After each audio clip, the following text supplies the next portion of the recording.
நாகை மாவட்டம் வேதாரண்யம் அடுத்த கோடியக்கரை அருகே இலங்கையை சேர்ந்த ஃபைபர் படகு கரை ஒதுங்கியதால் பரபரப்பு ஏற்பட்டுள்ளது. பழைய கலங்கரை விளக்கம் அருகே ஆளில்லாமல் ஃபைபர் படகு ஒன்று கரை ஒதுங்கியுள்ளது. இதுகுறித்து கூடுதல் விவரங்களை வழங்குவதற்காக செய்தியாளர் மாணிக்க வாசகம் இணைப்பில் உள்ளார். வணக்கம் மாணிக்க வாசகம், இதுகுறித்த விவரங்களை பகிரலாம். வணக்கம் அஸ்வினி. கோடிக்கரை பழைய கலங்கரை விளக்கம் அருகே இலங்கை நாட்டைச் சேர்ந்த ஃபைபர் படகு ஒன்று ஆள் இல்லாமல் கரை ஒதுங்கியுள்ளது குறித்து போலீசார் விசாரணை மேற்கொண்டுள்ளனர். நாகப்பட்டினம் மாவட்டம் வேதாரண்யம் அடுத்த கோடிக்கரை பழைய கலங்கரை விளக்கம் அருகே கடற்கரையில் ஒரு ஃபைபர் படகு கரை ஒதுங்கி இருக்கிறது.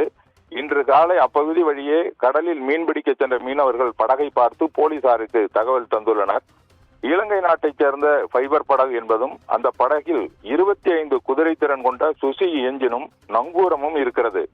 இந்த படகின் மூலம் கடத்தல்காரர்கள் வந்தார்களா அல்லது இலங்கை கடற்கரையில் நிறுத்தி வைக்கப்பட்டிருந்த படகு காற்றின் வேகத்தால் அடித்து வரப்பட்டதா என்ற கோணத்தில் போலீசார் விசாரணை மேற்கொண்டு வருகின்றனர்.